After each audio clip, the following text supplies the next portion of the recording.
आज हम सब नेट जेआरएफ में जो पीवाईक्यू सीरीज हम सब कर रहे हैं, उसमें पेपर 2 हिंदी का जो हम लोग कर रहे हैं, उसमें उपन्यास, ठीक है, यूनिट 6 उपन्यास का भाग 2 करना था ना हम सबको, भाग 2, ठीक है, भाग 2 करेंगे। भाग 1 पहले कर चुके हैं, हाँ भाग 2 करेंगे हम लोग।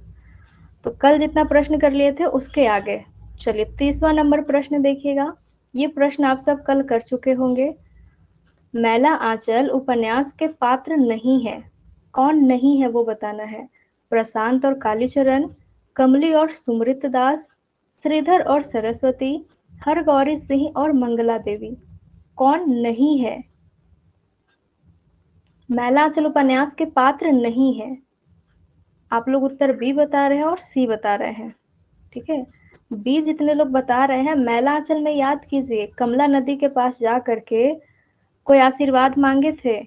विश्वनाथ जो है वो आशीर्वाद मांगे थे ना कमला नदी के पास जा करके। अच्छा, ऑप्शन ऊपर नीचे, ठीक है, ये बी है, ये सी है, तो मैं इसको बी ही समझूंगी। ऐसा अगर ऑप्शन रहे तो आप लोग इसको बी ही समझिए, ठीक है, इसको सी समझिएगा। हाँ, तो बी हमारा सही है। कमली और सुमृत दास मैला आंचल के ही पात्र हैं। डॉक्टर प्रशांत की पहले प्रेमिका बनती है, फिर पत्नी बनती है कमली। प्रशांत, डॉक्टर प्रशांत है, कालीचरण है, उसके बाद श्रीधर और सरस्वती नहीं है, ठीक है। श्रीधर और सरस्वती हमारे मैला आंचल के पात्र नहीं है, ये हमारे शेखर एक जीवनी के पात्र हैं। और हरगौरी सिंह, जब संथालों से मुठभेड़ होता है ना, तो हरगौरी सिंह की ही मृत्यु होती है और सभी संथालों को दामुल हौज हो जाता है, यानी कि आजीवन कारावास हो जाता है। और जो मंगला देवी है, याद रखिएगा, कालीचरण और मंगला देवी इन दोनों में प्रेम संबंध होता है, ठीक है। जब मंगला देवी बीमार पड़ जाती है तो कालीचरण अपने ऑफिस में से शरण देता है, अपने दफ्तर में। चलिए अब अगला प्रश्न है। दो कथन दिए गए हैं, दोनों कथन को पढ़ के आपको बताना है कौन सही है कौन गलत है। कथन एक है कि मैला आंचल के अनुसार मंगला देवी काला आजार से पीड़ित होने पर स्वास्थ्य लाभ के लिए विश्वनाथ प्रसाद के घर चली गई थी, ठीक है, ये पहला है। दूसरा है कि राजा, महाराजा और सामंत स्वार्थ के गुलाम बनते जा रहे हैं, प्रजा भीरू और कायर होती जा रही है। यह संवाद बाणभट्ट की आत्मकथा में सुचरिता का है। बताना है दोनों कथन सही है, दोनों गलत है, या एक सही है एक गलत है। सभी लोग बी सी अलग अलग उत्तर दे रहे हैं, ठीक है। जरा सा पहला ऑप्शन पर ध्यान दीजिए, जो पहला क्वेश्चन है, पहला कथन है कि मैला आंचल के अनुसार मंगला देवी एक शिक्षिका है, बच्चों को पढ़ाती है, और ये इसके परिवार में कोई है ही नहीं, ये अकेली है लड़की, ठीक है, मंगला देवी बिल्कुल अकेली है। ये काला आजार बुखार से पीड़ित हो जाती है। अब डॉक्टर प्रशांत आते हैं इलाज करने, वो इलाज करके कहते हैं कि देखिए मंगला देवी जहाँ पर रहती है बहुत गंदगी है अगल बगल, इन्हें कहीं साफ जगह रहना पड़ेगा। तो गांव में कौन रहेगा कौन रखेगा फिर, तो ये विश्वनाथ प्रसाद के घर में नहीं जाती है, ये कहाँ जाती है, कालीचरण के यहाँ पर, ठीक है। और कालीचरण अपने घर में नहीं रखता है, कालीचरण का एक दफ्तर होता है, छोटा सा एक कमरे का ऑफिस होता है, वहीं पर कालीचरण, ठीक है, कालीचरण रहने के लिए आसरा देता है मंगला देवी को, और फिर वहीं पर इनका प्रेम संबंध आगे बढ़ता है। और कालीचरण मंगला देवी के लिए, ठीक है, कालीचरण स्वयं कभी बिस्किट भी नहीं खाया था, लेकिन पहली बार एक बिस्कुट खरीद के लाता है मंगला देवी के लिए। तो ये भी महत्वपूर्ण है, याद रखिएगा। और अब ये याद रखिएगा कि किस बीमारी से पीड़ित थी, तो काला आजार से पीड़ित थी। हो सकता है अगले बार ये क्वेश्चन पूछ लिया जाए, ठीक है। लेकिन विश्वनाथ के घर गई थी, ये गलत हो गया, ये कालीचरण के यहाँ पर गई थी। अब दूसरा जो ये कथन है ये भी हमारा गलत है, ठीक है, यानी दोनों ही कथन असत्य है। दूसरा नंबर हमारा सही हो जाएगा, दोनों ही कथन असत्य है। आगे आते हैं। सांप्रदायिक विद्वेष और विभाजन की त्रासदी पर आधारित उपन्यास है। सांप्रदायिक विद्वेष और विभाजन की त्रासदी पर कौन कौन से उपन्यास आधारित है। आवारा मसीहा, महाभोज, तमस, झूठा सच। हमारे सिलेबस में मैं आपको बताई हूँ कि तमस और झूठा सच यही दोनों उपन्यास ऐसे हैं जिनकी पृष्ठभूमि पंजाब है, ठीक है, जिनकी पृष्ठभूमि पंजाब से ली गई है। और ये दोनों उपन्यास में सांप्रदायिक भावना और विभाजन की त्रासदी को दिखाया गया है। थमस 1973 में लिखा गया है भीष्म साहनी के द्वारा, और झूठा सच यशपाल के द्वारा लिखा गया है, जो 2 भागों में है, ठीक है। हाँ, वतन और देश का भविष्य 1958 और 1960 ईस्वी में झूठा सच लिखा गया। तो ये जो तमस उपन्यास है, मात्र 5 दिनों की कहानी है, मात्र 5 दिनों की कहानी है।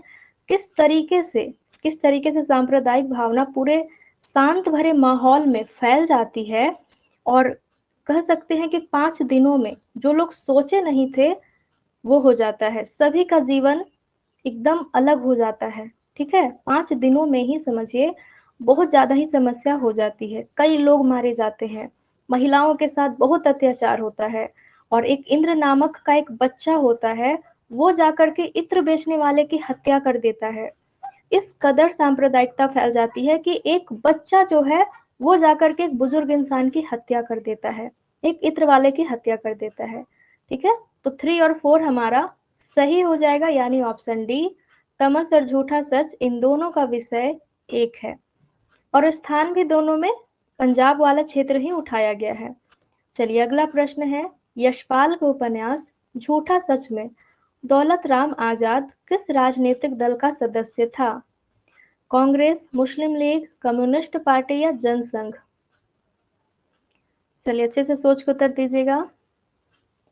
ये पीवाईक्यू है, पूछा गया प्रश्न है, और हो सकता है रिपीट हो जाए, ठीक है। बहुत अच्छे, सभी लोग सही उत्तर दे रहे हैं, सी नंबर। कम्युनिस्ट पार्टी से दौलत राम आजाद संबंध रखता है, कम्युनिस्ट पार्टी का सदस्य होता है। अब एक बहुत ही प्रसिद्ध पात्र है झूठा सच का असद। झूठा सच में एक बहुत ही प्रसिद्ध पात्र है असद, जो तारा का प्रेमी होता है, ठीक है। तारा का आकर्षण हो जाता है असद से, और ये असद तारा को पढ़ाता भी है, ठीक है। तारा का सीनियर है, तारा को पढ़ाई में मदद भी करता है, और हमेशा मदद करता है। तो असद भी कम्युनिस्ट पार्टी से ही संबंध रखता है, ठीक है। ये सब मिल करके लोगों को जागरूक कर रहे थे कि आप लोग एकता में रहिए, अलग मत हो जाइए। लेकिन फिर भी असद को, तारा को, और फिर पंजाब क्षेत्र में जितने भी लोग होते हैं सभी को, यानी कि हिंदू अलग हो जाते हैं, मुस्लिम अलग हो जाते हैं, और तारा हिंदू है और असद मुस्लिम है, ठीक है। तो बस इतना याद रखिएगा, दौलत राम आजाद और असद दोनों कम्युनिस्ट पार्टी के सदस्य होते हैं।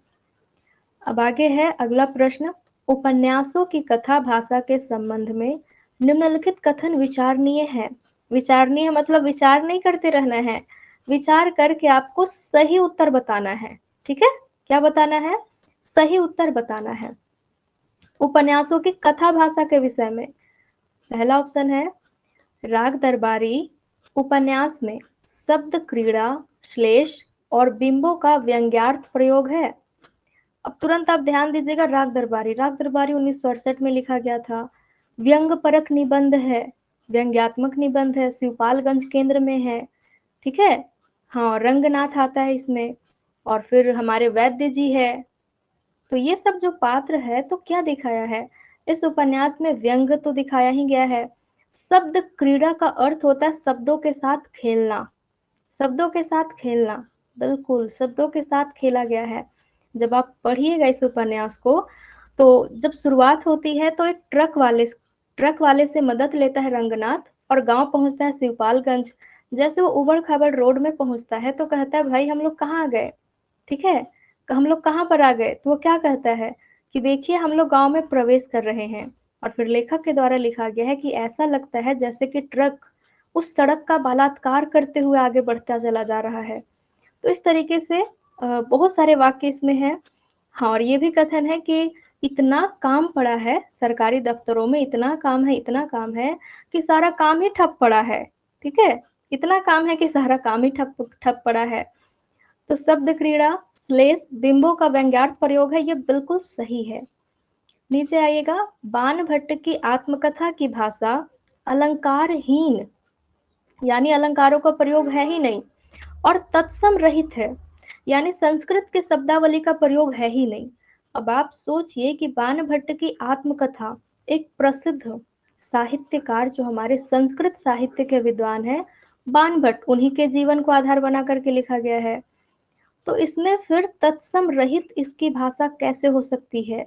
बहुत सारे तत्सम शब्दावलियों का प्रयोग इसमें किया गया है, तो ये हमारा गलत हो जाएगा, ठीक है? ये हमारा गलत हो जाएगा। आगे है कि मैला आंचल में भाषिक मसखरेपन का नाटकीय प्रयोग है। बिल्कुल है। मसखरेपन यानी कि हंसी मजाक वाली बातें बहुत की गई है, चिढ़ाने वाली बातें, गांव की भाषा है ना यहाँ पर, तो गांव की भाषाओं में मसखरेपन का नाटकीय प्रयोग है, ये बिल्कुल सही हो जाएगा, ये बिल्कुल सही हो जाएगा। अगला है कि शेखर एक जीवनी में बिंबों की दर्शनीय भाषिक छवियां हैं। बिल्कुल है। बिंबों की दर्शनीय भाषिक छवियां हैं, बिल्कुल सही है। ई नंबर है कि झूठा सच की भाषा काव्यात्मक है। अब आप अगर पूरा पढ़ते पढ़ते आएंगे तो जब 5वें नंबर पे पहुंचेंगे तो ध्यान दीजिएगा, झूठा सच जो एकदम लंबा चौड़ा उपन्यास लिखा गया है उसकी भाषा क्या काव्यात्मक है? बिल्कुल भी नहीं। इतना इतना ज्यादा गलत दे चुका है कि फिर आप लोग पहचान ही जाएंगे। ई नंबर को काट दीजिए ऑप्शन से। ई नंबर कट गया ना, उसके बाद आपको काट देना है बी नंबर।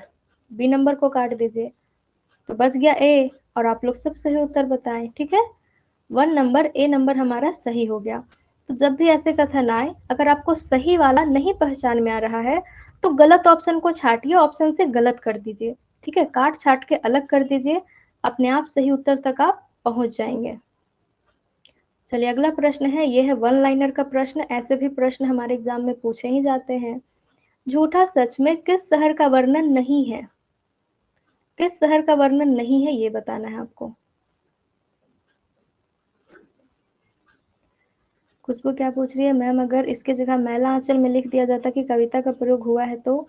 देखिए, कविता का प्रयोग हुआ है, अगर ऐसा लिखा जाएगा कि कविता का प्रयोग हुआ है तब सही हो जाएगा।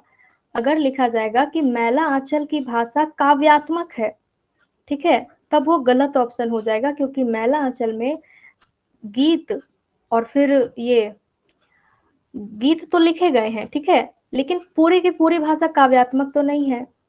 पूरी भाषा काव्यात्मक तो नहीं है, लेकिन यहाँ पर बोला गया है कि झूठा सच की भाषा ही काव्यात्मक है। झूठा सच की भाषा काव्यात्मक है, तो इसीलिए गलत हो गया। अगर मैलांचल की भाषा काव्यात्मक होती तो भी गलत होता, ठीक है, तो भी गलत होता। अगर जिंदगी नामा की भाषा काव्यात्मक है तब सही होता, ठीक है, क्योंकि जिंदगी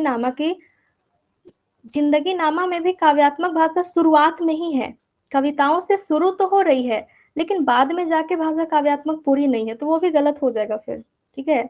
अगर जिंदगी नामा की भाषा काव्यात्मक दे दे तो भी गलत हो जाएगा, लेकिन अगर लिखा रहेगा कि जिंदगी नामा की भाषा उपन्यास के शुरुआत में कविता से शुरू हुई है, या फिर उपन्यास के शुरुआत की भाषा काव्यात्मक है, तब आप कहेंगे हाँ वो सही है, ठीक है, तब वैसे स्थिति में वो प्रश्न सही होगा। लेकिन कोई भी उपन्यास पूरे तरीके से गीत के रूप में या कविता के रूप में नहीं लिखा जा सकता है।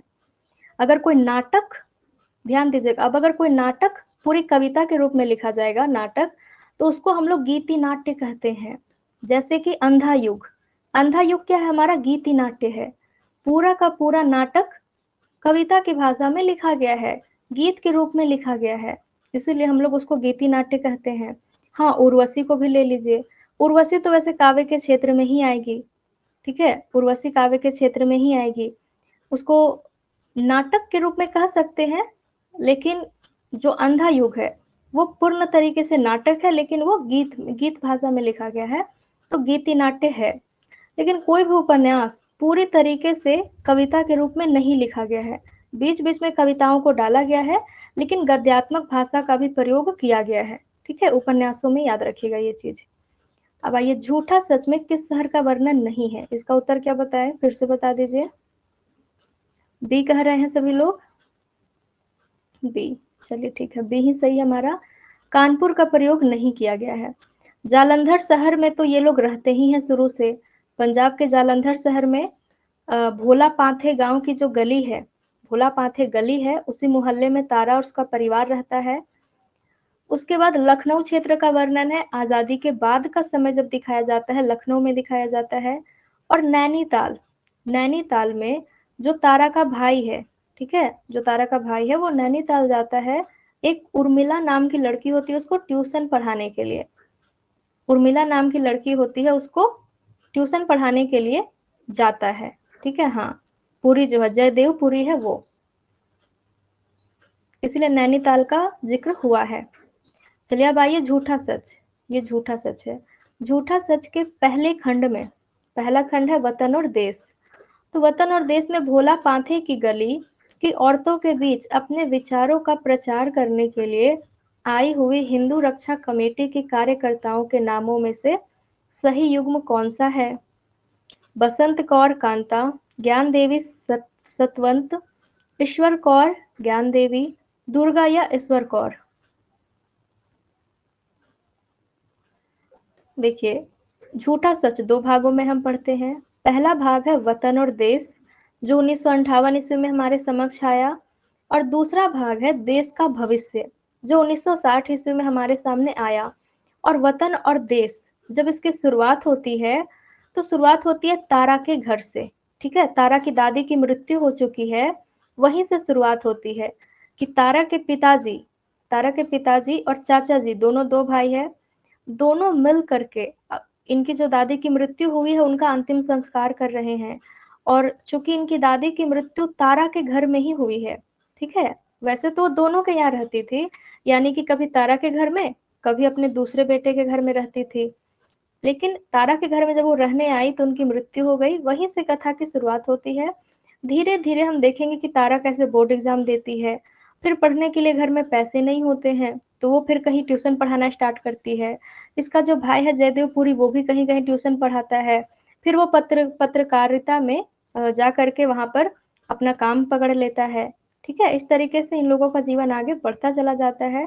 फिर हम सांप्रदायिकता विभाजन की स्थिति देखते हैं। 1947 का समय आता है, भारत देश आजाद होता है, और आजाद होने के बाद क्या, पाकिस्तान हिंदुस्तान अलग होता है। तो तारा को बहुत परेशानियां झेलनी पड़ती है, अपने परिवार से भी ये बिछड़ जाती है, इसके साथ बलात्कार भी होता है। नब्बू नाम का युवक होता है, ठीक है, नब्बू नाम का युवक होता है जो उसके साथ गलत करता है। और बहुत परेशानियों के बाद फिर तारा एक, ठीक है, तारा को हारते हुए नहीं दिखाया गया है। तारा उसके बाद भी हिम्मत नहीं हारती है।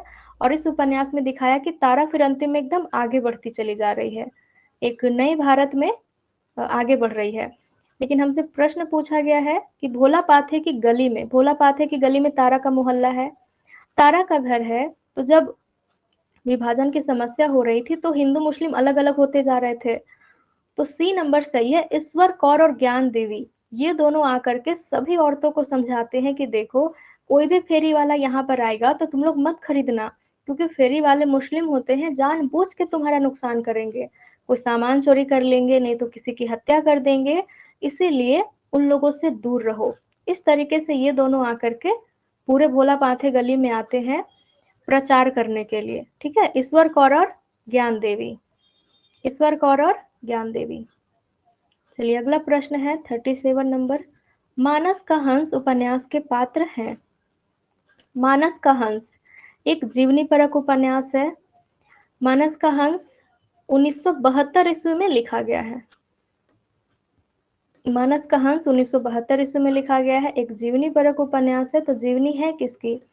तो जीवनी है तुलसीदास की। जीवनी किनकी है? तुलसीदास की जीवनी है। ठीक है, और तुलसीदास की जीवनी लिखने में बता दिया गया है कि इसमें कल्पना का भी समावेश किया गया है। अमृतलाल नागर भूमिका में ही लिख देते हैं कि मैं ऐतिहासिक पुस्तकों से मदद तो लिया, लेकिन साथ में कल्पना का भी समावेश किया हुआ हो। चलिए पात्र पूछा गया है हमसे, सुमृत दास, अभी अभी पढ़े, ये मैलांचल का पात्र है सुमृत दास। पहले उत्तर देख लेते हैं आप सभी का। ए नंबर उत्तर आप लोग दे रहे हैं, ठीक है, 1 नंबर उत्तर दे रहे हैं, बिल्कुल सही है। ठीक है, पहला तो हमारा गलत हो जाएगा ए, तो जिस ऑप्शन में ए है उसको काट दीजिए। अब्दुल्ला बेग, ये हमारे मानस के हंस का ही पात्र है।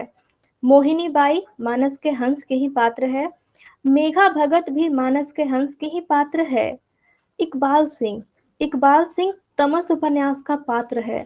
ठीक है, एक हरनाम सिंह और बंतो नामक दो दंपति होते हैं, उन्हीं का पुत्र होता है इकबाल सिंह। इकबाल सिंह को जबरदस्ती मुसलमान बना दिया जाता है, ठीक है, जबरदस्ती मुसलमान बना दिया जाता है इकबाल सिंह को, इसको याद रखिएगा। और इन्हीं की बहन होती है, इन्हीं की बहन होती है, जब दंगे ज्यादा फैल जाते हैं तो पहली महिला बनती है जो कुएं में जाके कूद जाती है, जसबीर कौर, ठीक है, नाम याद रखिएगा, जसबीर कौर। तो हमारा पहला नंबर सही हो गया। अगर हम इकबाल सिंह को अलग कर देंगे और सुमृत दास को अलग कर देंगे तो हम अपने आप अब्दुल्ला बेग, मोहिनी बाई और मेघा भगत सही हो जाएंगे मानस के हंस उपन्यास से। आगे प्रश्न है, प्रकाशन वर्ष के अनुसार निम्नलिखित उपन्यासों का सही अनुक्रम है। ध्यान दीजिएगा, सही अनुक्रम हमसे पूछा गया है, एकदम आसान आसान उपन्यासों का। जैसे पहले होता था ना कि कहीं से भी मिक्स करके दे दिया जाता था, प्रकाशन वर्ष हमसे पूछा जाता था, लेकिन अब जितने हमारे सिलेबस में है वो वहीं से पूछे जा रहे हैं। तो ये तो आसान है कि कम से कम जितने सिलेबस में उतने का प्रकाशन वर्ष आप याद रखिए। मानस का हंस देखेंगे 1972 ईस्वी में हो जाएगा। सभी का उत्तर तो आ चुका है ए, ठीक है, सभी का उत्तर आ चुका है। अब हम लोग वर्ष देख लेते हैं। झूठा सच 1958 ईस्वी, झूठा सच 1958 ईस्वी। रात दरबारी 1968 ईस्वी। जिंदगी नामा, जिंदगी नामा 79 यानी 1979 ईस्वी। अब यहाँ याद रखिएगा कि राग दरबारी 68 में प्रकाशित हुआ और 69 में इसको साहित्य अकादमी का पुरस्कार मिला, एक साल के बाद। और जिंदगी नामा 79 में प्रकाशित हुआ और 1980 में यानी एक साल बाद इस उपन्यास को भी साहित्य अकादमी का पुरस्कार मिला, ठीक है। साहित्य अकादमी यानी 1 लाख रुपए, प्रशस्ति पत्र और एक वाग देवी की मूर्ति दी जाती है। तो हम लोग ये देख लिए। अब प्रकाशन वर्ष के अनुसार मिलाइएगा तो हमारा ए नंबर सही हो जाएगा, ठीक है, ए नंबर सही हो जाएगा। चलिए आगे बढ़ते हैं। अब मानस का हंस उपन्यास के पात्र नहीं है। पात्रों को एकदम अच्छे से याद रखना है, खास करके मानस के हंस उपन्यास में, ठीक है। मानस के हंस उपन्यास से अभी तक ज्यादातर पात्र पूछे गए हैं। यहाँ पूछ दिया कौन पात्र नहीं है, ठीक है, कौन पात्र नहीं है, कौन पात्र नहीं है। बेनी माधव ये तुलसीदास के शिष्य होते हैं, बिल्कुल है। पंडित गंगाराम उनके साले जी होते हैं, ये भी सही है। गंगेश्वर मंगलू, ये भी सही है। नंददास शिवचरण वैद्य, ये भी सही है। हाँ, तो कौन सही नहीं है, सी नंबर सही नहीं है। सभी का जवाब आ गया है। वीरपाल सिंह और जानवी ये मानस के हंस उपन्यास के पात्र नहीं है। अगला प्रश्न है हमारा, मानस का हंस उपन्यास की रचना में अमृतलाल नागर ने किन पुस्तकों से सहयोग लिया है, किन पुस्तकों से सहयोग लिया है। जिन जिन पुस्तकों से ये सहयोग लेते हैं ना, उनका नाम भूमिका में ही लिख देते हैं, ठीक है। उनका नाम अमृतलाल नागर भूमिका में ही वर्णित करते हैं। भूमिका आप सब लोग पढ़े होंगे, ठीक है। उत्तर बता दीजिए। डी, ज्यादातर लोग उत्तर डी बता रहे हैं। डी, सभी लोग डी, डी में जाएंगे। डी फोर, डी फोर क्या हो जाएगा। अच्छा, डी फोर, ठीक है। भूमिका, भूमिका में लिखा गया है, आते हैं। डी बता रहे हैं, डी, ठीक है, देख लेते हैं हम सब। ए नंबर, तुलसी काव्य मीमांसा, बिल्कुल सही है। तुलसी काव्य मीमांसा जो पुस्तक है उससे सहायता लिए हैं। काशी का इतिहास और अकबर, ठीक है। काशी का इतिहास ये ऐतिहासिक पुस्तक है और अकबर ये भी ऐतिहासिक पुस्तक है। और तुलसी काव्य मीमांसा, इनसे सहायता लेने के बाद जो अमृतलाल नागर है वो लिखते हैं क्या, मानस का हंस, ठीक है, तुलसीदास की जीवनी। अब बताइए इसी तरीके से ये सूरदास की जीवनी भी लिखते हैं, किस नाम से, सूरदास की जीवनी लिखते हैं किस नाम से। उपन्यास का नाम क्या है, उपन्यास का नाम है खंजन नयन, बहुत अच्छे, ऐसे ही याद रखिएगा। सूरदास की जीवनी भी ये लिखते हैं खंजन नयन के नाम से, हाँ, खंजन नयन के नाम से। तो यहाँ पुस्तकों का नाम याद रखिएगा, हो सकता है फिर से रिपीट किया जाए या फिर वन लाइनर में पूछ लिया जाए।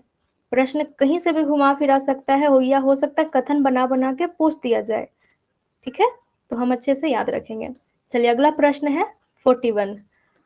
मनुष्य के मन से सुंदर और कुछ नहीं होता है, ईश्वर यदि है तो मनुष्य के मन में ही समाये हैं, मनुष्य के मन में ही समाये हैं ईश्वर यदि कहीं है तो मानस के हंस उपन्यास में यह संवाद किसका है? यह संवाद किसका है? तुलसी, गंगाराम, नरहरिदास, मोहिनी। इस प्रश्न में, ठीक है, इस प्रश्न में विवाद ये हुआ था कि एनटीए के द्वारा पहले उत्तर नरहरिदास दिया गया, फिर जब फाइनल आंसर किया आया तब मोहिनी बदल करके कर दिया गया, और इसका सही उत्तर मोहिनी ही है। ठीक है, मोहिनी ये कथन कहती है। मोहिनी है कौन? तो एक नर्तकी है मोहिनी। तुलसीदास जब उनका विवाह नहीं हुआ होता है तो मोहिनी की ओर आकर्षित हो जाते हैं, लेकिन फिर अपने को यानी स्वयं स्वयं को समझाते हैं वो कि नहीं, ये समाज के लिए गलत है। ठीक है, ये समाज के लिए गलत है, मैं एक नर्तकी से प्रेम नहीं कर सकता। तो इस तरीके से अपने अपने मन को समझाते हैं और फिर वो मोहिनी से दूरी बना लेते हैं। और मोहिनी भी बहुत अच्छी होती है, बहुत अच्छे से समझाती है तुलसीदास को। ठीक है, बहुत अच्छे से समझाती है और कहती है कि मनुष्य के मन से सुंदर और कुछ नहीं होता है। ईश्वर यदि है तो मनुष्य के मन में ही समाये हुए हैं। ठीक है, अब आप लोग खुद ही बताइए। तो कबीरदास भी कहते हैं कि ईश्वर यदि है तो मनुष्य के हृदय में ही है। कहते हैं ना कि मोको क्या ढूंढे रे बंदे, मैं तो तेरे पास। तुम क्यों जाते हो मंदिर मस्जिद ढूंढने के लिए, मैं तो तुम्हारे पास हूँ, तुम्हारे हृदय के अंदर हूँ। यही बात मोहिनी भी कहती है। निर्गुण भक्ति से जो लोग संबंध रखेंगे ना, सब वही मान्यता को मानते हैं। चलिए अगला प्रश्न है, निम्नलिखित में से क्या तमस उपन्यास में सांप्रदायिक भावना के निर्माण में सहायक नहीं है? इस प्रश्न को ध्यान से समझिए कि एकदम घुमा के पूछा गया है। आपको बताना है कि तमस उपन्यास में ऐसी कौन सी चीज है जो सांप्रदायिक भावना के उपजने में सहायता नहीं करती है। तो पहला है सांप्रदायिक पूर्वाग्रह, दूसरा है सांप्रदायिक विभिन्न संप्रदायों का एक स्थान पर वास, वर्गीय पूर्वाग्रह, अतीत की गौरव गाथाएं। सभी को उत्तर बी आ रहा है? बी, सभी लोग बी दे रहे हैं उत्तर। ठीक है, चलिए यहाँ पर समझ लेते हैं। अगर मान लीजिए, ऐसा मान लीजिए कि आपके गांव में या फिर आपके घर के बगल में, ठीक है, मान लीजिए ये आपका घर है, ये आपका घर है, इधर आपके पड़ोसी जी का घर है, और आपके पड़ोसी जी है वो अलग धर्म से संबंध रखते हैं। किस धर्म से? अलग जाति नहीं, अलग धर्म से ही संबंध रखते हैं। कई लोगों का घर होगा भी, ठीक है, हमारा भी घर है, तो हमारे घर के बगल में अलग अलग जाति के अलग अलग धर्म के लोग रहते हैं। तो समझ लीजिए अलग अलग धर्म के लोग रहते हैं। अब आप बताइए, क्या ये पड़ोसियां, ये जो पड़ोसी रो है, तो क्या ये रोज आपस में लड़ाई करेंगे? ये जो अलग अलग धर्म के पड़ोसी है, क्या रोज आपस में लड़ाई करेंगे? नहीं करेंगे। ठीक है, नहीं करेंगे, प्रेम भाव से अच्छे से रहेंगे, अच्छे से रहेंगे एक दूसरे से। कभी चीनी मांग रहे हैं, कभी कुछ कमी हो गई तो किसी के दूसरे के बच्चों को अच्छे से खिला रहे हैं, तो एक दूसरे से अच्छे से मिलजुल करके रहते हैं। तो कहा गया है कि विभिन्न संप्रदाय यानी विभिन्न धर्मों के लोग जब एक स्थान पर वास करते हैं तो ये जरूरी नहीं है कि वो लोग लड़ेंगे। अगर एक स्थान पर रहते हैं तो लड़ेंगे ही जरूरी नहीं है। ठीक है, तो हमसे यही तो पूछा है कि सांप्रदायिक भावना के निर्माण होने में, यानी कि जब वो लोग लड़ाई करने लगते हैं तो सांप्रदायिक भावना के निर्माण में कौन सहायक नहीं है? तो एक ही स्थान पर वास करते हैं ये सहायक नहीं है। तो क्या क्या सहायक है? अब देखिए, अब मान लीजिए आप दो पड़ोसी रह रहे हैं, ठीक है, हाँ दो पड़ोसी रह रहे हैं, अब आप लोग लड़ेंगे कैसे? तो सबसे पहले अगर कोई आएगा, तीसरा व्यक्ति कोई आएगा और सांप्रदायिक पूर्वाग्रह, पूर्वाग्रह यानी जो पहले बीत चुकी है, जो बातें बीत चुकी है उसको याद दिला देगा। अगर कोई आके कहेगा देखो तुम तो हिंदू हो, देखो तुम तो मुस्लिम हो, हमारे अतीत में या फिर हमारे समाज में कुछ दिनों पहले की घटना है, एक हिंदू मुस्लिम में झगड़ा हो गया, एक ईसाई में झगड़ा हो गया, या फिर अलग अलग सिख में झगड़ा हो गया, वो उसकी हत्या कर दिया, वो उसकी हत्या कर दिया। तो सांप्रदायिक जो पहले बीत चुकी है उन चीजों को अगर कोई आके बार बार याद दिलाएगा तो फिर क्या होगा? अगर बार बार याद दिलाया जाएगा ना कि तुम जानते नहीं हो तुम्हारे दादाजी की हत्या बगल वाले धर्म वाले व्यक्ति ने की है, तो पता चलेगा कि अब अपने परदादा से परदादा की मौत का बदला लेने के लिए जाएगा, अगर इस पीढ़ी से बदला लेने के लिए। तो ये सब चीज अगर होगी तो फिर लड़ाई झगड़ा हो जाएगा। किसी को अगर याद दिलाया जाएगा ना तो लड़ाई झगड़ा हो जाएगा। अब वर्गीय पूर्वाग्रह, वर्गीय पूर्वाग्रह, पूर्वाग्रह मतलब किसी के लिए पहले से कुछ धारणा बना लेना। तो अगर मान लीजिए कोई एक समाज है, ठीक है? जैसे कि एक हिंदू धर्म का, एक मुस्लिम धर्म का अलग-अलग रह रहा है। अब अगर हिंदू समाज में या फिर मुस्लिम समाज में एक वर्ग में लोग आकर के आपस में बातचीत करने लगेंगे, पहले ही धारणा बना लेंगे कि नहीं, जो उसका पड़ोसी है, जो हिंदू है वो गलत है, या फिर जो उसका पड़ोसी है मुस्लिम है वो गलत है। अगर पहले से ही धारणा बना लेंगे तब भी दंगा भड़क सकता है, ठीक है? अब अतीत की गौरव गाथाएँ, तो ये तो सबसे बड़ी सहायक है दंगे भड़काने में। अगर मान लीजिए 2 धर्मों के लोग पड़ोसी बन के अच्छे से रह रहे हैं, अब अगर कोई इंसान आएगा और अतीत की बातें याद दिलाने लगेगा, देखो मुस्लिम साम्राज्य तो बाहर से आए हैं, हमारे हिंदू में तो है ही नहीं वो बाहर से आए हैं, कब्जा करके रह रहे हैं। अतीत में झाँको, अतीत में कितने लोग कितने क्रूर तरीके से हत्याएँ किए हुए हैं। आके हिंदुओं के मंदिर को तोड़ देते थे।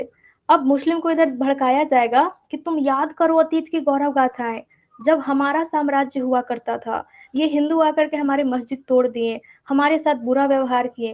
तो बहुत तरीके की अतीत की गौरव गाथाएँ जब याद करवाई जाएँगी ना दोनों धर्मों को, तो फिर ये दोनों धर्म आपस में लड़ पड़ेंगे।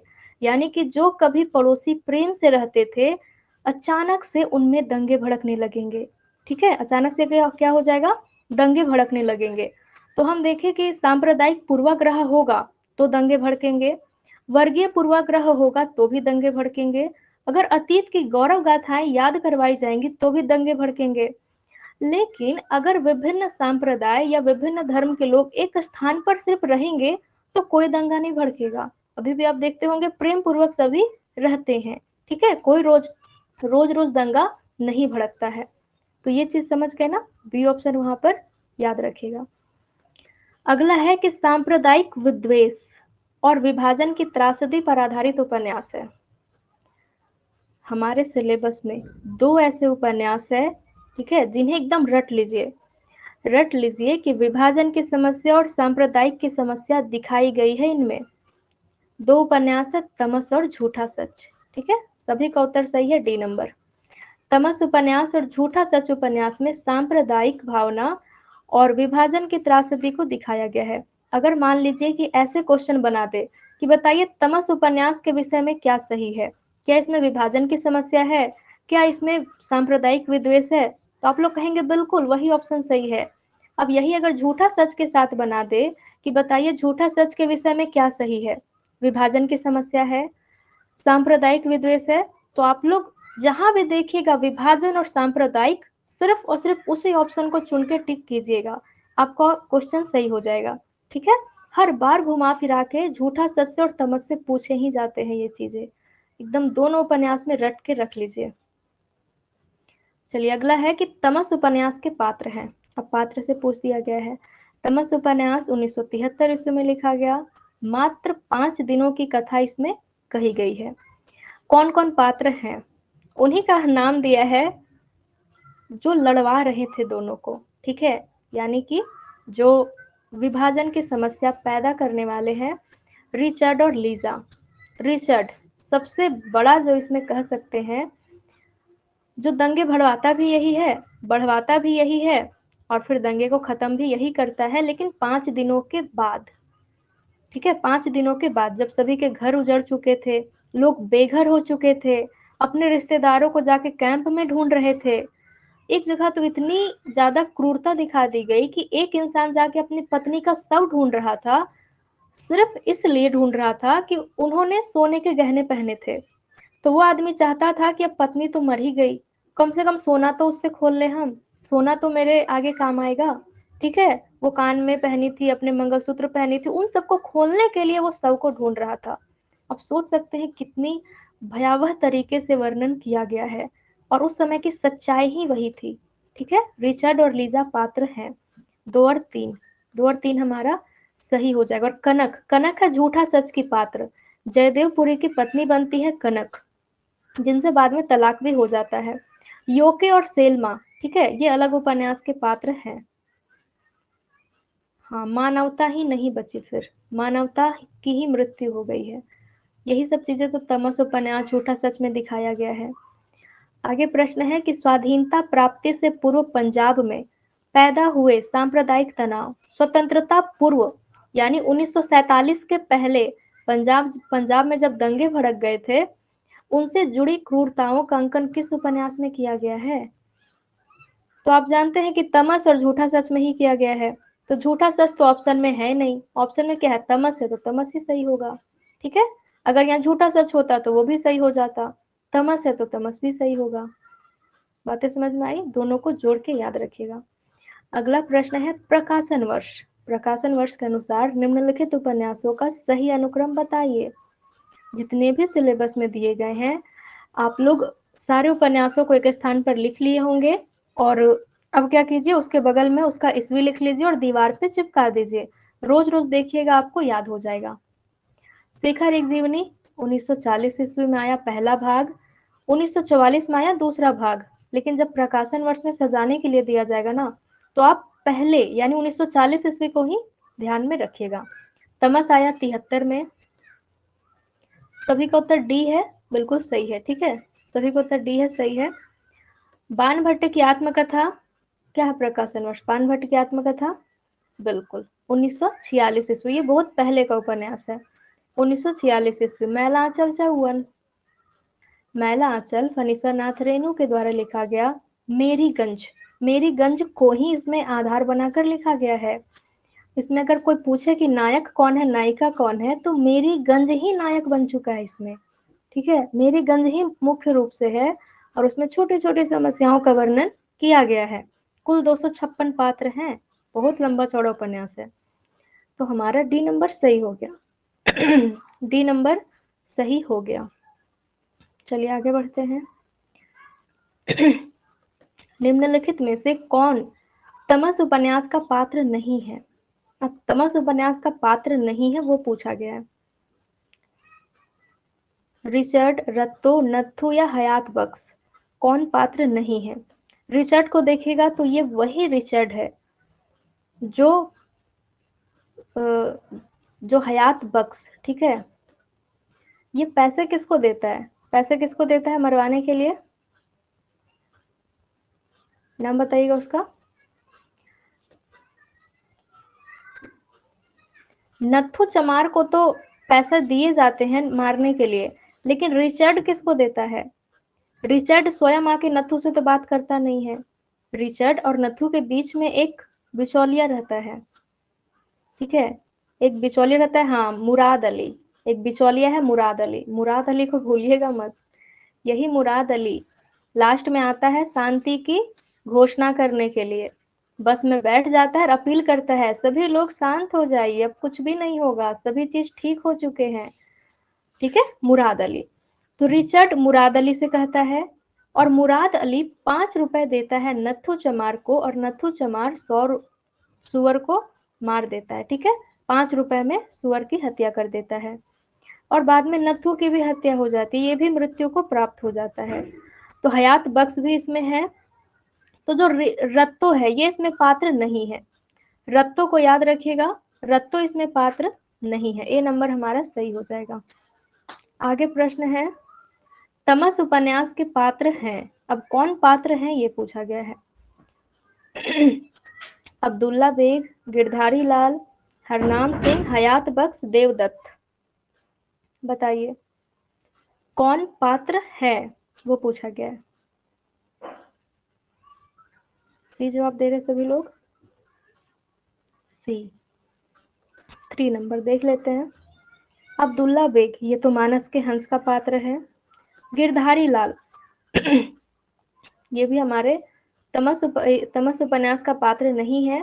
हरनाम सिंह और बंतो, इनकी चाय की दुकान होती है, लेकिन दुकान पर कब्जा हो जाता है, जिसके बाद ये दोनों भाग करके जाते हैं, और इनके, ठीक है, इनसे जिनका लेन देन होता है उनके घर में जाकर के पनाह मांगते हैं।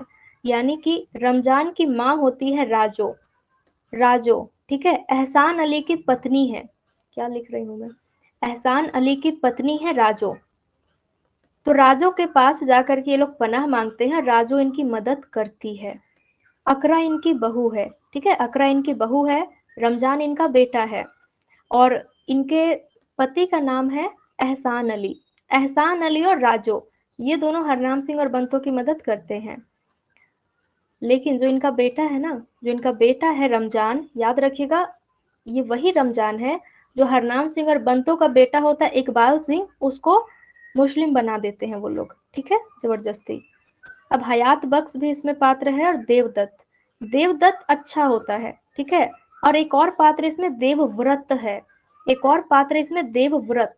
तो देवव्रत को याद रखिएगा, ये अखाड़े में कुश्ती सिखाते हैं, लेकिन कुश्ती सिखाने के आड़ में ये सांप्रदायिकता भी सिखाते हैं, ठीक है। ये अच्छे व्यक्तित्व के व्यक्ति नहीं है, ये बच्चों बच्चों को ज्ञान देते हैं सांप्रदायिकता का, जिसके कारण एक इंद्र नामक जो बच्चा है, ठीक है, इंद्र नामक जो किशोरावस्था का लड़का है, ये इंद्र जा करके एक इत्र वाले की हत्या कर देता है चाकू मार के। सोचिए, एक किशोरावस्था का बच्चा, उसके पास इतनी हिम्मत आ चुकी है कि वो चाकू से किसी पर वार करके उसकी हत्या कर देता है। तो देवव्रत कहीं भड़काने के बाद इंद्र ऐसी हरकत करता है, ठीक है। हाँ, तो हमारा सी नंबर इसमें सही है, सी नंबर 3 नंबर हमारा सही है। आगे प्रश्न है, पंक्ति दी गई है कि वतन के फिक्र कर, ज्यादा मुसीबत आने वाली है, तेरी बर्बादियों के तस्करे हैं आसमानों में। अच्छे से इसको नोट करके याद रखिएगा, हो सकता है कि अगली बार कथन बना के दे दिया जाए या फिर रिपीट कर दिया जाए। हाँ, तो ये तमस उपन्यास का कथन पंक्ति छंद है, ठीक है, तमस उपन्यास। आगे है, तमस उपन्यास में हरनाम सिंह और बंतो को अपने घर में पनाह देने वाली स्त्री कौन सी है? स्त्री का नाम पूछा है, आप इधर स्त्री का नाम सीधे ध्यान दीजिए, ठीक है। स्त्री के नाम में राजो, राजो ही इनको पनाह देती है, यानी रमजान की माँ राजो इनको पनाह देती है, ठीक है। सही हो जाएगा हमारा बी नंबर, यानी दूसरा नंबर सही हो जाएगा। और ये जो राजो है ना, अपने घर में छुपा के रखती है। अब जो इसका पति है, जो इसका पति है एहसान अली, वो बाद में आता है, और बाद में आता है एक संदूक लेकर के, एक ट्रंक लेकर के आता है, और आकर के कहता है देखो मुझे क्या मिला दंगे में। और वो संदूक होता किसका है? तो संयोगवश ये संदूक हरनाम सिंह और बंतो का ही होता है, उसी के चाय के दुकान से ये लोग चुरा करके लेके आए होते हैं। ये सब तोड़ रहे होते हैं ना इसको, कि वो लोग, यानी हरनाम सिंह आकर के चाबी दे देता है, कहता आप तोड़ेंगे क्यों, आप चाबी ले लीजिए, आप चाबी से खोल लीजिए। उस समय एहसान अली देखता है, बेचारा शर्मिंदा हो जाता है, लेकिन फिर कहता है कि देखो मेरी पत्नी तुम्हें पनाह दी है, ठीक है, लेकिन तुम यहाँ से भाग जाओ। अगर मेरा बेटा आ गया रमजान, तो वो तुम्हें नहीं छोड़ेगा, ठीक है। मैं तो तुम्हें नहीं मारूंगा, लेकिन तुम यहाँ से चले जाओ। अब बेचारे चले जाते हैं, तो ये जो राजू है संदूक से एक पोटली निकाल करके दे देती है, किसको? बंतो को दे देती है, बंतो को देती है, और इस पोटली में थोड़े सोने के गहने होते हैं। तो कहती है कि जाओ, आगे जहां भी जाओगे कम से कम कुछ तो तुम्हारे पास होगा, तो इससे मदद होगी, पैसे रखोगे अपने पास तो मदद होगी। और ये पोटली निकाल के राजो दे देती है और कहती है कि तुम्हारे ही संदूक से मिला है, इसको रख लो।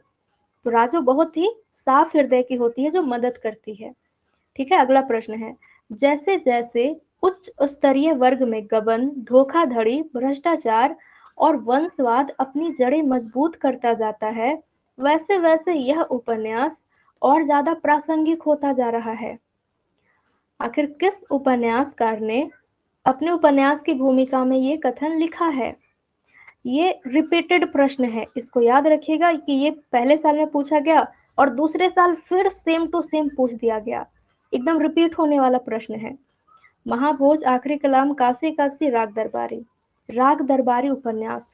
अब आपको अगर नहीं भी समझ में आ रहा होगा, जब भी ऐसे प्रश्न आ जाए, कुछ कथन आ जाए, पंक्तियां आ जाए, किसी की भूमिका से दे दी जाए, आपको नहीं समझ में आ रहा कहाँ से है, तो आप ऑप्शन देखिएगा, ऑप्शन देखिए और याद कीजिए कि क्या हमारे सिलेबस में जो जो उपन्यास पढ़ने के लिए दिए गए हैं, क्या उन्हीं सब के नाम है कि अलग नाम है? तो आप देखिएगा महाभोज, तो महाभोज हमें उपन्यास नहीं पढ़ना है बल्कि नाटक पढ़ना है, ठीक है। महाभोज नामक हमें नाटक पढ़ना है, उपन्यास तो नहीं पढ़ना है। तो उपन्यास से तो कथन देगा नहीं। आखिरी कलाम भी हमें पढ़ना नहीं है उपन्यास, तो इससे भी नहीं देगा कथन। काशी काशी से भी नहीं पूछेगा, तो पूछेगा राग दरबारी से। तो राग दरबारी हमारा हमारे सिलेबस में है, उसमें टिक कीजिएगा, वो भी सही हो जाएगा। और एक तरीका ये भी है कि अगर आपको विषय याद हो, यानी राग दरबारी का विषय याद है ना, कि कैसे गबन होता है, कैसे धोखाधड़ी, भ्रष्टाचार, कैसे वंशवाद अपनी जड़ें मजबूत करते जाता है व्यंग्यात्मक तरीके से, इसी में तो दिखाया गया है राग दरबारी में। तो हमारा ये कथन राग दरबारी से भूमिका से लिया गया है, सही हो जाएगा।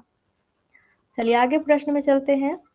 नैतिकता समझ लो कि यही चौकी है। कथन दिया गया है कि नैतिकता समझ लो यही चौकी है, एक कोने में पड़ी है, सभा सोसाइटी के वक्त इस पर चादर बिछा दी जाती है। ठीक है, नैतिकता दिखाने के लिए चादर बिछा दी जाती है। तो राग दरबारी उपन्यास में यह कथन कौन से पात्र का है? सभी लोग डी कह रहे हैं।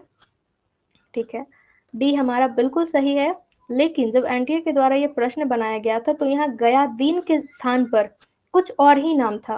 ठीक है, मतलब गहराई से जब क्वेश्चन भी पूछा जाता है तो जानबूझ करके एनटीए के द्वारा भी गलत कर दिया जाता है। और इस ऑप्शन में गयादीन ऑप्शन में ही नहीं डाला गया था, ये तो मैं टाइप करके बनाई हूँ, तो गयादीन में ऑप्शन में डाल दी ताकि आपको याद हो जाए कि ये कथन गयादीन का है।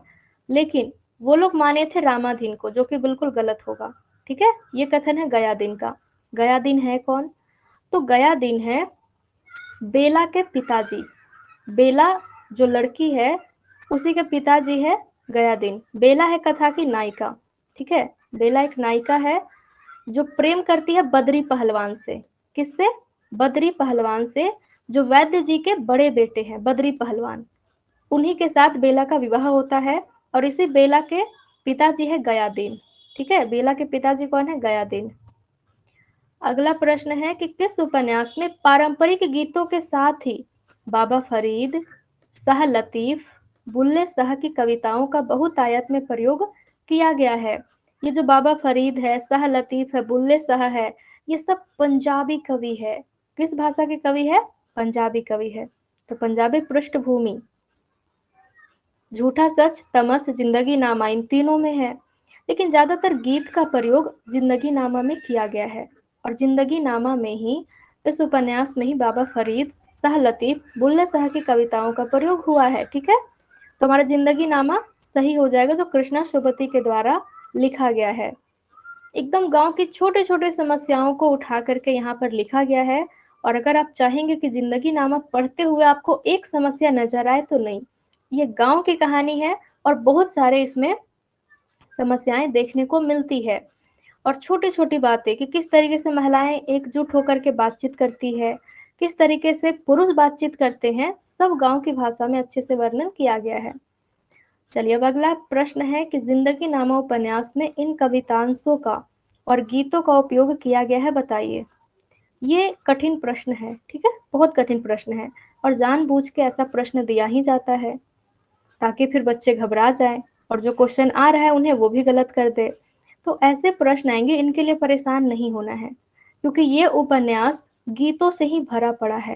ठीक है, लोक गीतों से और कविताओं से ही भरा पड़ा। थ्री देख के आप लोग बता दे रहे ठीक है, लेकिन मैं आपको जो बता रही वो समझिए कि ऐसे प्रश्न देख के डरना नहीं है।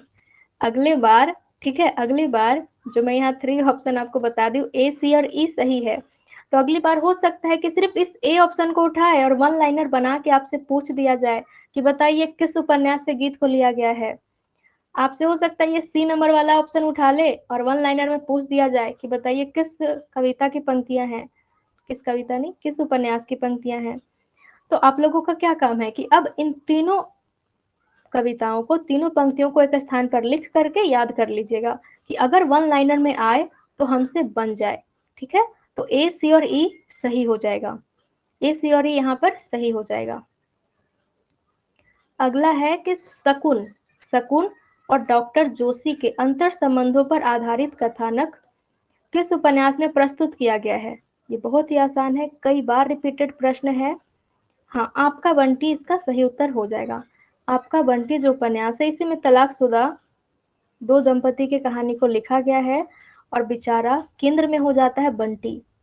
बंटी ना ही मम्मी के साथ रह पाता है, ना ही पिताजी के साथ रह पाता है। अंतिम में इसको हॉस्टल भेज दिया जाता है और बंटी बहुत उदास हो जाता है। ठीक है, चलिए अगला प्रश्न है कि झूठा सच, तमस और जिंदगी नामा आदि उपन्यासों में अनेक पात्र पंजाबी पृष्ठभूमि के हैं, इसलिए इन उपन्यासों में हिंदी और उर्दू के अतिरिक्त कहीं कहीं पंजाबी के भी संवाद उपयोग में लाए गए हैं। बिल्कुल सही है ये। ठीक है, बिल्कुल सही है ये। झूठा सच हो, तमस हो या जिंदगी नामा हो, इसमें पंजाबी पृष्ठभूमि को उठाया गया है, ये सही हो जाएगा। अगला है आपका बंटी के उपन्यास के अनुसार बंटी का पूरा नाम अरूप बत्रा है। पूरा नाम अरूप बत्रा है। दोनों कथन हो जाएगा हमारा, दोनों कथन सत्य। और ये अरूप बत्रा याद रखिएगा, इस उपन्यास में एकदम लास्ट में प्रयोग किया गया है। जब हॉस्टल में जाता है, जो बंटी है जब हॉस्टल में जाता है, इसका एंट्रेंस एग्जाम लिया जाता है, प्रश्न पूछा जाता है व्हाट इज योर नेम, तब ये बताता है माय नेम इज अरूप बत्रा। तब हम लोगों को पता चलता है, सारे पाठकों को, कि बंटी का पूरा नाम अरूप बत्रा है। ठीक है। अंतिम में धरती धन अपना में भी पंजाब का पृष्ठभूमि है। बिल्कुल, धरती धन अपना में भी पंजाब का पृष्ठभूमि है, उसका जिक्र हुआ है, उसे भी याद रखिएगा। ठीक है, अभी उससे भी प्रश्न आएंगे। अगला है कि आपका बंटी उपन्यास का कथ्य है। कथ्य क्या है, कहना क्या चाहता आपका बंटी उपन्यास? इसमें तलाकशुदा पति पत्नी की संतान की समस्या है। बिल्कुल। अब है कि समकालीन राजनीतिक परिदृश्य। राजनीतिक बातें कैसे आ जाएगी, ये साधारण से परिवार की चर्चा हुई है। इसमें एक बच्चे की स्थिति को दिखाई गई है, राजनीति से कोई मतलब नहीं है। राजनीति में प्रविष्ट मूल्यहीनता, फिर से राजनीति, राजनीति की बातें ही नहीं हुई है इसमें। ठीक है। दाम्पत्य संबंध का विघटन, विघटन मतलब होता है अलग होना, यानी टूटना। तो बिल्कुल, जो इसमें अजय और शकुन है, दोनों का तलाक अलग हो गए हैं, उसी की समस्या दिखाई गई है। तो पहला और चौथा हमारा सही होगा, सी नंबर सही हो जाएगा। ठीक है, बिल्कुल आप सबका सही उत्तर है। अगला प्रश्न है, आपका बंटी उपन्यास में वर्णित है, क्या वर्णित है? समाज के प्रति विद्वेष, क्या वो समाज से घृणा करता है बंटी, या फिर बालक में असुरक्षा की भावना है, या फिर बंटी सोचता है कि वो कहीं भी सुरक्षित नहीं है? अब अगला है मातृ प्रेम की लालसा, लालसा यानी इच्छा। तो जो बंटी है, क्या वो माता के प्रेम का इच्छित होता है? क्या वो लालसा रखता है कि हाँ मुझे माता का प्रेम चाहिए? अब है आत्महत्या का विचार, क्या बंटी के मन में आत्महत्या का विचार आता है? उत्तर दीजिए सभी लोग। ए उत्तर दे रहे हैं, बी और सी बिल्कुल सही है। ठीक है, आत्महत्या का विचार एक पल के लिए भी बंटी के मन में नहीं आता है। वो जब गुस्सा हो जाता है ना, तो घर से भी भाग जाता है एक बार। यानी जो उसकी माँ कहती है पेड़ पर मत चढ़ना बेटा, तो गुस्सा होने के बाद जाके पेड़ पर चढ़ जाता है, लेकिन मरने का नहीं सोचता है। जब वो सोचता है ना कि पेड़ से गिर जाऊंगा तो फिर मम्मी को मजा आएगा, लेकिन फिर सोचता है कि नहीं, अगर मैं पेड़ से गिर गया तो मेरे ही हाथ पैर टूटेंगे, मुझे ही दुख होगा, मुझे ही दर्द होगा, इसलिए मैं नहीं कूदूंगा। बंटी वो काम कभी नहीं करता है, वो अपने को नुकसान पहुंचाने से डरता है। ठीक है। उसके बाद दूसरी बार देखता है कि माता ध्यान ही नहीं दे रही है बिल्कुल भी, घर से भाग जाता है, पुराने घर चला जाता है, शाम तक वहीं रहता है। लेकिन जब उसे लगता है कोई नहीं आएगा, बेचारा रोते रोते एकदम हालत खराब हो जाता है उसका, बहुत डर जाता है वो। लेकिन तब भी मरने का विचार उसके मन में नहीं आता है। जब उसको हॉस्टल भेजा जा रहा होता है, बहुत रोता है, लेकिन तब भी मरने का विचार मन में नहीं आता है। ठीक है, तो डी तो एकदम सरासर गलत है। उसके बाद रहा समाज के प्रति विद्वेष, नहीं, समाज से इसको कोई मतलब ही नहीं था।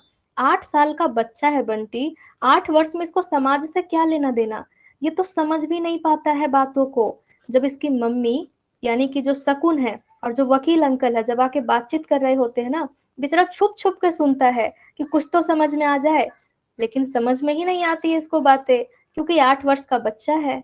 ठीक है, तो समाज से इसको कोई लेना देना नहीं है, बल्कि हाँ, इसमें असुरक्षा की भावना होती है। जब ये देखता है कि माताजी किसी और बच्चों पर ध्यान दे रही है, तो ये लगता है इसे कि मैं सुरक्षित नहीं हूँ। फिर मातृ प्रेम के लिए लालसा होती है इसके मन में। बिल्कुल सही है, बी सी हमारा बिल्कुल सही हो जाएगा। बहुत ही अच्छा उपन्यास है, जरूर पढ़िएगा इसको। ठीक है, चलिए मिलान करें। धरती धन्ना अपना के पात्र है, और इधर है उनकी माँ। अब आपको मिलान करना है कि कौन से पात्र की माँ कौन है। अब इसमें जो माँ है वो बहुत एक खतरनाक भी है, जो स्वयं अपनी बेटी की हत्या कर देती है जहर दे करके, और वो माँ है जस्सो। ठीक है, वो माँ है जस्सो। तो जस्सो किसकी माँ है? ज्ञानो की माँ है। ज्ञानो की माँ है जस्सो। ठीक है, सभी उत्तर डी दे रहे हैं, बिल्कुल डी सभी का सही है। ज्ञानो की माँ होती है जस्सो, और जस्सो प्रेमिका होती है काली की। ठीक है, काली की प्रेमिका होती है, इसीलिए जो इसकी माँ है जस्सो और जो इसका भाई है, ये दोनों मिल करके ज्ञानो की हत्या कर देते हैं। अब आइए जीतू। जीतू भी याद होगा आपको, ये जीतू की बहुत चर्चा हुई है, ये काली का दोस्त है। काली का दोस्त है और जीतू से बेगार करवाया जाता है, यानी जो जमींदार होते हैं वो काम बहुत करवाते हैं लेकिन पैसे ही नहीं देते हैं। तो जीतू को बार बार पीटा भी जाता है, बेचारा बहुत रोता है और जीतू की माँ बहुत लड़ती है सबसे, लड़ती है कि जब मारना है तो एक ही बार मार दो, ऐसे बार बार मार के दर्द देने से क्या है, ठीक है, दर्द देने का क्या मतलब है। और बेचारी कहती है कि देखो काली, देखो तुम्हारे दोस्त को कितनी बुरी तरीके से मारा गया है, जैसे गांव में महिलाएं चिल्ला चिल्ला के एकदम बोलती है ना, उसी तरीके से जीतू की माँ है निहाली, जो एकदम गांव में चिल्ला चिल्ला के सारे जमींदारों को सुनाती है। तो जीतू की माँ हो गई निहाली। तो हम लोग अगर बी को 4 से मिलाए तो एक ही स्थान पर है, अगर सी को हम लोग 1 से मिलाए तो एक ही स्थान पर है। अब ए को 3 से मिलाइए, लच्छो की माँ है प्रीतो, दलीपा की माँ है हुक्मा। अब इन दो पात्र जो नहीं मिले हैं इनको भी याद रख लीजिएगा, ठीक है। 4 नंबर हमारा सही उत्तर हो जाएगा, 4 नंबर हमारा सही उत्तर हो जाएगा। लास्ट प्रश्न है, चलिए कल वाला ही प्रश्न है, बता दीजिएगा क्या सही उत्तर होगा। चलिए प्रश्न देखिए और सही उत्तर बताइए। लास्ट प्रश्न है, फिर क्लास हम लोग खत्म करेंगे। ए, सभी लोग ये कह रहे हैं। यहाँ पर दिया गया है विषय, विषय दिया गया है और इधर उपन्यासों के नाम दिए गए हैं, ठीक है। आप देख लीजिए दलित जीवन, तो दलित जीवन का वर्णन किस उपन्यास में है, तो आप कहेंगे धरती धन्ना अपना में है। राजनीतिक बोध, राजनीतिक बोध किस में है, तमस में है, ठीक है, राजनीतिक बोध तमस में है। राजनीति को ही तो आधार बना करके ये लोग षड्यंत्र करके 5 दिनों में पूरे शहर को तबाह कर देते हैं, राजनीतिक बोध तमस में दिखाया गया है। जीवनी परक उपन्यास, जीवनी परक उपन्यास, तो जीवनी है मानस का हंस, मानस का हंस, ठीक है। मानस के हंस में तुलसीदास की जीवनी को लिख रहे हैं अमृतलाल नागर, और आत्मकथात्मक शैली में है शेखर एक जीवनी। ए नंबर हमारा सही हो जाएगा, ठीक है। इन्हें अच्छे से याद रखिएगा, बहुत चांसेस है प्रश्न पूछे जाने के। चलिए, तो जितने प्रश्न अभी तक पीवाईक्यू में पूछे गए हैं यूनिट 6 हमारा उपन्यास से, हम लोग सभी प्रश्नों को देखे हैं। अब आने वाले प्रश्नों का अनुमान भी हम लोग कर सकते हैं, और कौन से पीवाईक्यू को बहुत अच्छे से याद रखें और किस तरीके से पैटर्न बदल बदल के पूछा जा रहा है, ये भी हम लोग देख चुके हैं। तो चलिए, बहुत बहुत धन्यवाद सभी को। आगे चल करके फिर हम लोग अनुमानित प्रश्न भी करेंगे, जिससे आप सभी को और प्रैक्टिस हो जाएगा, ठीक है। चलिए, बहुत बहुत धन्यवाद सभी को।